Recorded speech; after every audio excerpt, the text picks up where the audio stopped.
Hello, everyone. This is Stephen Gorchov, and we are now joined by Hofstra acting head coach Mike Fairley. Coach Fairley, if you could open with an opening statement about tonight's win. Yeah. First and foremost, a warm Hofstra welcome to Dr. Poser, our new president. Got announced this morning. Glad we got a victory to start your tenure off. So look forward to meeting you. Big shoes to fill with everything President Rabinowitz has done for this place for as long as he's been here. He's been amazing, but we're looking forward to Dr. Poser joining us. Great battle tonight. Thank you to Stony Brook for coming over. Coach Ford, obviously every opportunity that we get to play during this pandemic, every opportunity to play a game is we're lucky to have. So yeah, it was great getting out there tonight in this game. And overall, I think we played 32 good minutes. Great energy. What we didn't have the other night in the second half against Iona, we had tonight.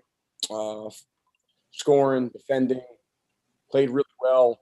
I don't know, first half, maybe this first 6-7 minutes of the second half, and then shots wouldn't go down. Defense wasn't quite as good. They made a run, give them a lot of credit. But then we realized we did some stops in the game, and we came up with big stops, and obviously Vukasin with a big bucket when we needed it.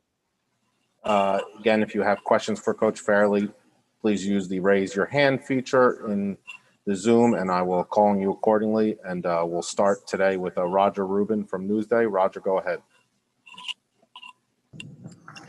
Mike, can you tell us a little bit about the clutchness of Jalen Ray's play late in the game? It was big, and that's what we expect, Roger, out of Jalen. He's been Mr. Clutch over the course of his career. Whether you think back to the game winner at Towson that he hit at the buzzer, the tip-out play at Monmouth, but he's always had big shots. He made some of the biggest shots of our CAA championship game against Northeastern as well. So we know crunch time. I kind of got that look from him. We ran a play to get Tariq a shot. Tariq got a great shot. He's a great shooter. And Jalen looked over at me, and I said, it's time to go to Jalen here. As much as we want to get it to Isaac, get it to Tariq, it was time for Jalen to get the ball, and he's going to come up big in those situations. And I was also going to ask you, you can't be happy about blowing 20 points of the lead here. Nope. What do you feel was going wrong for your group at that moment in time? Yeah, it's a great question, Roger. And coaches are never happy, right, about anything in general, but especially when you blow a 20-point lead. We weren't making those shots that we were. We were shooting the ball a little early. And then again, when you don't make those shots, can you bear down on defense and get those stops? I'll tell you what really hurt us. I think there was a couple of offensive rebounds that they got that we should have had that, us versus them, mano a mano, toughness, just go get the ball. And they got it and we didn't. There was two that Kayvon Kramer, I'm just stunned because he always gets them, that he got out rebounded. I think Tariq once. So there was a couple of those and a couple of defensive possessions where we kind of let them score in the middle. We did a good job on their guards, and obviously on Frankie in the second half. We were finding him and made his life a little bit harder. But they were scoring in the middle of the zone. So I lost a little bit of the train of thought there, Raj. But I think some of those key stops could have been rebounds, defensive rebounds, and then just, when you're not scoring, you got to get stopped. Our next question is Jerry Beach. Go ahead, Jerry.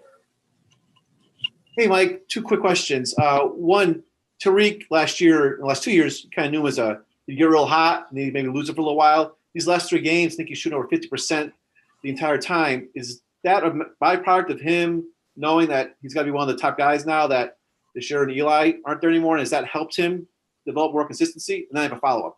Yeah, I think it definitely is a little bit more confidence. He knows how important of a part that he is.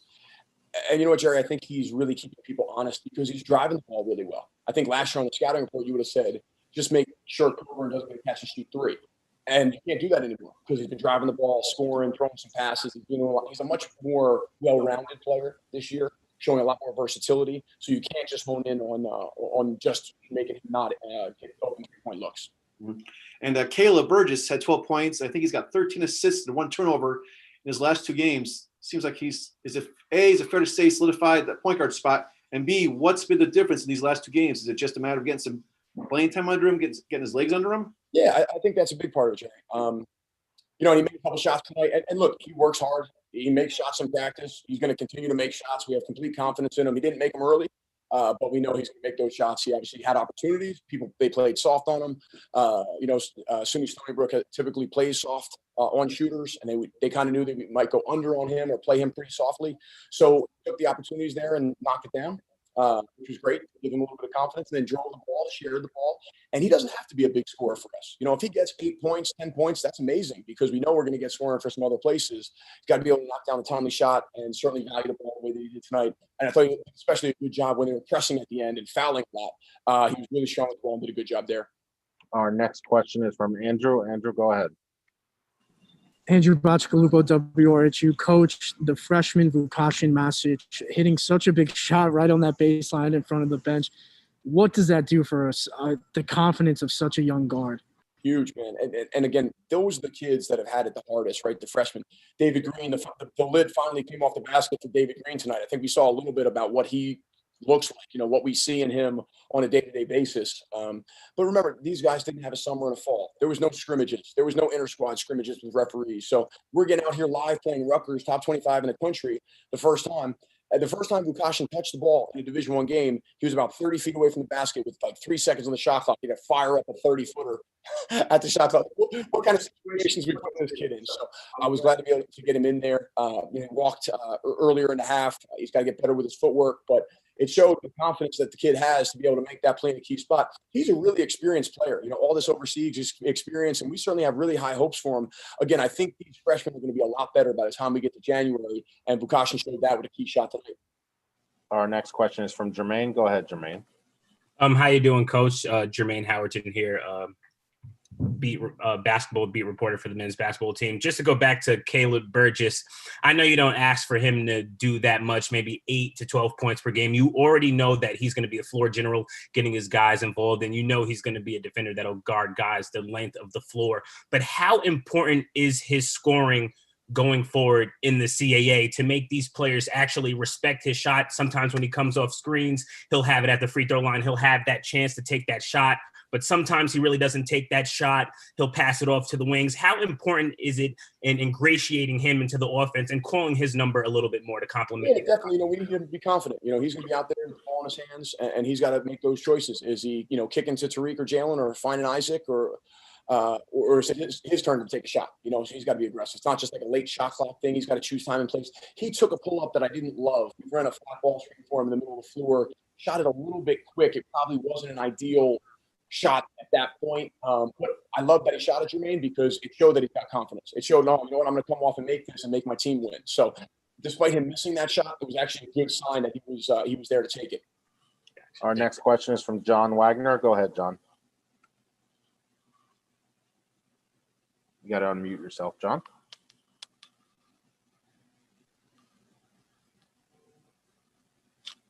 John, are you there? If anybody else has a question, please raise your hand feature. Although 3, 2, 1 for John. Thank you, Coach Fairley. We will be joined by Jalen Ray momentarily.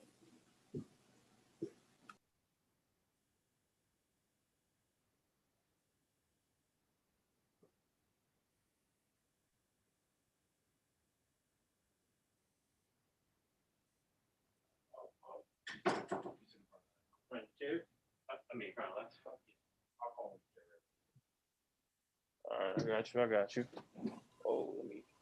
We are now joined by Hofstra senior guard Jalen Ray.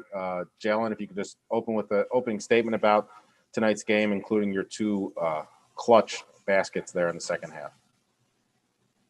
We picked the energy up from last game. We just knew our energy was down. And later in the game, I know the team looks at me to make big plays, and I made 2 pull-ups for them.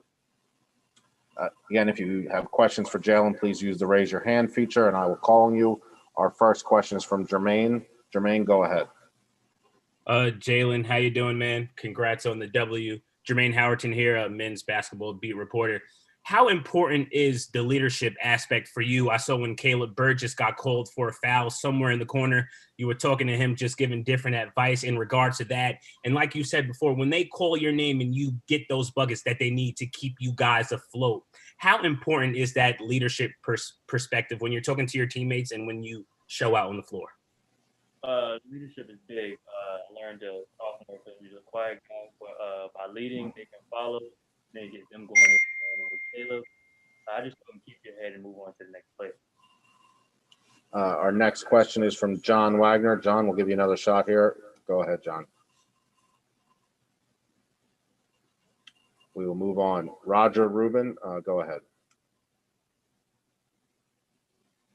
Jalen, also, if you could speak up a little bit, because it's kind of hard to hear you. In terms of taking on the big shots, Coach said that at some point late in the game, you guys sort of locked eyes during a huddle or something, and it was kind of clear to everybody that you would be the guy. Why is it that those are the moments for you? I love stepping up in big moments. I like being that player for your team to make plays and they count on you. And in terms of, the way that the game felt to you that late, you guys give back 20 points of a 23-point lead, how uncomfortable are things getting for you guys? Well, it's a new team. I knew they was rushing, and I just learned from previous years before me, just in times like that, you have to maintain your composure, just slow the game down, and you can do anything. Thank you. Anybody else have any questions?